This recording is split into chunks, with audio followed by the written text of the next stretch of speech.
Hi hello నమస్తే welcome to universal talkies. నేను మీ anchor Soumya. కేవలం సినిమాలతోనే కాకుండా తన యొక్క హావభావాలతో అలాగే తన మదిలో ఉన్న మాటలతో ఎప్పుడూ సినీ ప్రియుల్ని పలకరిస్తూ ఉంటారు డైరెక్టర్ పూరి జగన్నాథ్. సో మరి యొక్క కొత్త పాడ్కాస్ట్తో మన ముందుకు వచ్చారు పూరి జగన్నాథ్. అండ్ అందులో ఆయన మాట్లాడుతూ సమయం యొక్క విలువ ఎప్పుడూ కూడా అమూల్యమైందని, రోజుకి నువ్వు ఖర్చు పెట్టినా ఖర్చు పెట్టకపోయినా ఆ 24 గంటలు అన్నవి అయిపోతాయని, సో రోజులు గడిచే కొద్దీ కూడా జీవితంలో ఎప్పుడు వెనక్కి తీసుకురాలేమని చెప్పి ఆయన మాటలో అయితే చెప్పుకొచ్చారు. సో డబ్బు అన్నది ఈరోజు బాగుంటే సంపాదించుకోవచ్చు, రేపొద్దున లేకపోతే లేనప్పుడు కూడా మనం బతకొచ్చు, అండ్ మళ్ళీ బాగుంటే మళ్ళీ సంపాదించవచ్చు. కానీ సమయం మాత్రం అలాంటిది కాదు.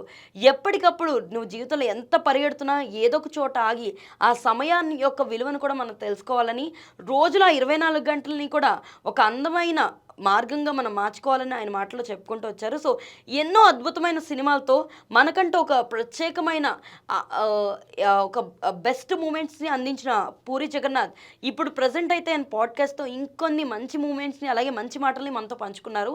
సో ఇప్పటి వరకు ఎన్నో సినిమాలు చేస్తూ ఎంతో బిజీగా గడిపేసిన ఆయన లైఫ్ ఇప్పుడు తన యొక్క మిగిలిన జీవితాన్ని కొంచెం కాలక్షేపంగా గడపాలని అనుకుంటున్నాను.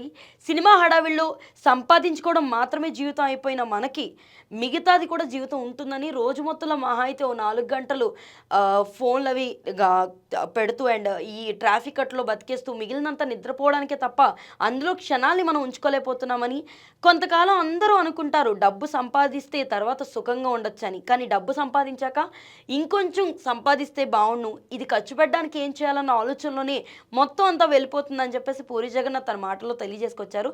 సో ఇప్పుడైతే ఈ మాటలు తన ఫ్యాన్స్ అందరికీ కూడా నిజమే కదా అని ఆలోచించేలా అయితే ఖచ్చితంగా ఉన్నాయి. సో ఎప్పుడూ కూడా తన మాటలతో, తన మాస్ యాక్షన్తో, ఒక హీరో కూడా ఒక స్పెషలైజేషన్ని తన మాటలతో నింపే పూరి జగన్నాథ్ ఇంత లోతట్టు మాటలతో ఎందుకు అందరినీ పలకరించారు, ఏం ఆలోచించి ఈ విధంగా ఇలా చెప్పారు అని చెప్పేసి ప్రతి ఒక్కరు కూడా ఆలోచించాల్సిన మైండ్ సెట్కి అయితే వచ్చారు. అండ్ పూరి జగన్నాథ్ ప్రజెంట్ అయితే విజయ్ సేతుపతితో అయితే స్లమ్ డాగ్ అనే సినిమా అయితే చేస్తున్నారు. ఆల్రెడీ డబుల్ స్మార్ట్ అలాగే లైగర్ సినిమాలతో కంప్లీట్గా లాస్లో ఉన్న పూరి జగన్నాథ్ మరి ఈ సినిమాతో ఆయన హిట్ కొడతాడా, సమయం యొక్క విలువతో పాటు సినిమా యొక్క విలువను కూడా మళ్ళీ తిరిగి ఆయన మనకి తెలిసేలా చేస్తాడా? ఇలాంటి అప్డేట్లు అయితే ఇంకొంతకాలం వెయిట్ చూస్తేనే కానీ తెలియవు.